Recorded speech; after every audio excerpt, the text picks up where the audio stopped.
ايه اللي انا شايفه ده؟ ايه اللي بيحصل ده في الدوري الانجليزي وفي دوري ابطال افريقيا وفي الدوري الاسباني من الحلاوه والاهداف والاستمتاع وسقوط نادي ليفربول وهزيمه نادي مانشستر سيتي وفوز نادي تشيلسي، كل ده في الحصاد النهارده ان شاء الله في السبت الممتاز. بنبدا على طول بالمباراه الاولى، نادي تشيلسي ونادي بيلي بيتفوق 2-0 بفضل بيدرونيتو وفرنانديز في الشوط الثاني. بيحافظ نادي تشيلسي على المكانة القوية في المركز الثاني، المكانة الطبيعية لنادي تشيلسي كبير العالم وكبير الدوري الإنجليزي، هي دي المكانة الطبيعية التي تليق بنادي تشيلسي. بالنسبة للمباراة الثانية النهارده معانا سقوط نادي ليفربول في دوامة الهوية ودوامة الهزائم ودوامة العودة في الدوري الإنجليزي أمام نورنجهام فورست 3-0.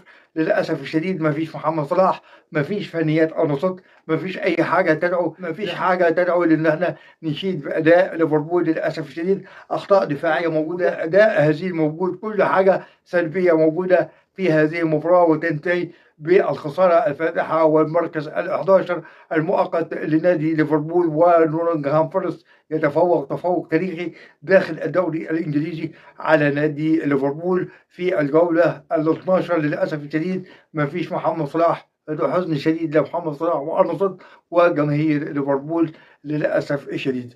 أما بالنسبة للمباراة الثالثة، هزيمة وانكسارة لبوب جوارديولا ونادي مانشستر سيتي في هذه الجولة من الدوري الإنجليزي على يد نادي نيوكاسل يونايتد. للأسف الشديد كان في تفوق واضح، نيوكاسل يونايتد نتج عنه هدفين متتاليين ثم أدرك التعادل، ثم نادي نيوكاسل في الأخير بيحرز الهدف الانتصار على نادي مانشستر سيتي. وبهذا السقوط المفاجئ لبوب جوارديولا مع نادي مانشستر سيتي، جوارديولا زعلان، بيب جوارديولا غضبان من لاعبيه وأداء مانشستر سيتي في هذه المباراة. كان في الإمكان أحسن مما كان لهالاند الماكينة التهديفية. وينتهي اليوم في الدوري الإنجليزي إن شاء الله.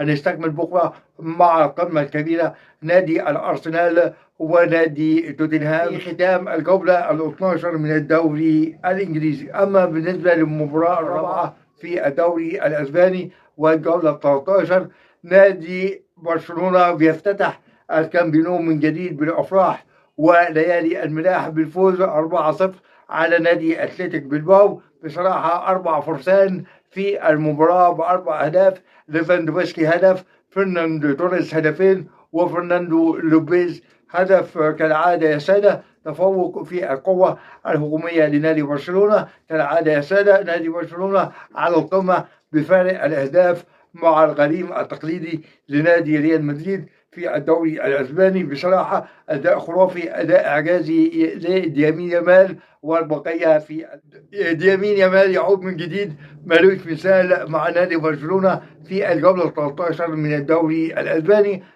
الأخيرة معنا تفوق النادي الأهلي النهارده على نادي شبيبة القبائل الجزائرية في أولى مباريات دور المجموعات في دور 16 من دوري أبطال أفريقيا. 4 بين 4 يا حبيبي، بين 4 سيمفونية أهلاوية داخل هذه المباراة. رسالة تحذيرية لكل من تسول له نفسه مقابلة النادي الأهلي القوي الحديد داخل دوري أبطال أفريقيا. أبطال هذه المباراة هو تريزيجيه بهدفين ومحمد شريف المخيف بهدف، وإسكار الكرة المصرية العودة الجديدة لإمام عاشور بهدف. وأسست بصراحة سيمفونية أهلاوية عالمية في دوري أبطال أفريقيا. بصراحة النادي الأهلي ملوش مثيل في الأداء التهديفي في هذه المباراة القوية. لا ننسى تصديات شوبير في هذه المباراة، وبداية قوية لمصطفى شوبير مع النادي الأهلي في سيزون من دوري أبطال أفريقيا.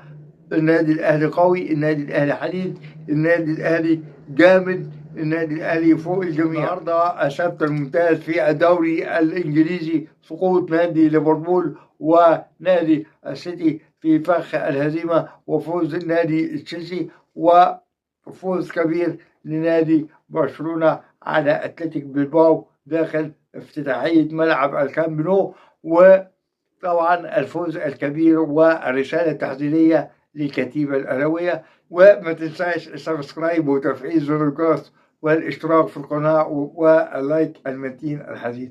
السلام عليكم.